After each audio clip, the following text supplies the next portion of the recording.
পরিকল্পিত হামলার প্রতিবাদে আজকের মানববন্ধন। আজকের মানববন্ধনে উপস্থিত আমার সহকর্মীবৃন্দ, প্রাণপ্রিয় ছাত্রছাত্রী, সবাইকে শুভেচ্ছা জানাচ্ছি।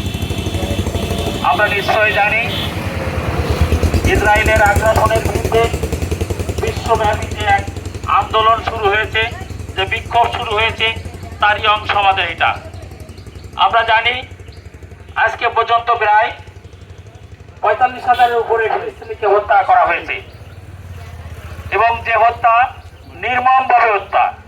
আমরা জানি যুদ্ধক্ষেত্রে নারী শিশুদেরকে হত্যা করা হয় না, কিন্তু এই ইসরায়েলি বাহিনী সকল নিয়ম উপেক্ষা করে শিশু, নারী এবং বিশেষ করে আমরা জানি হসপিটালে যখন মানুষ চিকিৎসা নেই সেখানে আক্রমণ করা হয় নাই, কিন্তু এই ইসরায়েলেরা সব কিছু উপেক্ষা করে নির্মমভাবে এই ফিলিস্তিনিদের উপরে একটা জাতিকে ধ্বংস করার জন্য তারা উঠে পড়ে লেগেছে। তাদের সাথে আছে আমেরিকার প্রেসিডেন্ট সহ আর কয়েকটি দেশ, তারাও চায়। আমরা শুনেছি আমেরিকার প্রেসিডেন্ট বলেছে যে গাজা থেকে ইসরায়েলদের বিতাড়িত করবে, ফিলিস্তিনিদের বিতাড়িত করবে। আসলে আমরা একটু আগেই শুনলাম ইসরায়েলের ফিলিস্তিনিদের আস্থাপিতা ছিল, আজকে তারা সেই ফিলিস্তিনিদেরকে বিতাড়িত করতে চাচ্ছে। এটাই আছে দুনিয়া। তা যাই হোক, আমরা দেখেছি কি নির্মম অবস্থা এখন সেই গাজায় বা ফিলিস্তিনিতে।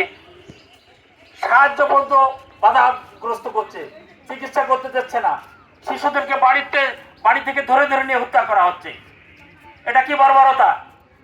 এই যুগে আমরা মানবাধিকারের অনেক কথা শুনে থাকি। আমেরিকা, জাতিসংঘ, তারা মানবাধিকার নিয়ে কাজ করে, কিন্তু এখন কিন্তু তারা নেই। কারণ জাতিসংঘ শুধুমাত্র গরিবদের উপরে, গরিবরা যখন মানবাধিকার লঙ্ঘন করে তখন তারা সেখানে প্রতিবাদ করে, কিন্তু এখন প্রতিবাদ তারা করছে না। আমরা চাই বিশ্বের মানুষ জাগ্রত হোক। আমরা যেন যে যেখানে আছি, যে যেভাবে আছি, আমরা যেন ফিলিস্তিনিদের জন্য দোয়া করি, আমরা যেন তাদের সাহায্যে এগিয়ে আসি। আর বিশেষ করে ইসরায়েলিদের যে পণ্য আছে, এই পণ্য আমরা বর্জন করি, একেবারে মনে প্রাণে ইসরায়েলি পণ্য আমরা বর্জন করি। তাহলে অন্তত কিছু না হলেও আমরা এই ফিলিস্তিনিদের উপরে সহানুভূতি দেখাতে পারবো। তা যাই হোক, যে যুদ্ধ বিরতির ভিতরেও তারা যে হামলা করতেছে, সেখানে গতকালকে মনে হয় 63 জন লোক মারা গেছে। এটা কি? এটা কোনো সভ্য দেশের কাজ হয় নাই। তা যাই হোক, আমরা সমগ্র বিশ্বের সাথে তাল মিলিয়ে আমরাও বলতে চাই, ফিলিস্তিনিরা যে স্বাধীনতা জন্য যুদ্ধ করছে, তারা স্বাধীন হোক, তারা সুষ্ঠুভাবে তাদের নিজ ভূমিতে, জন্মভূমিতে তারা অধিকার ফিরে পাক, এবং মানে যুদ্ধ যাতে তাড়াতাড়ি শেষ হয়ে যায়।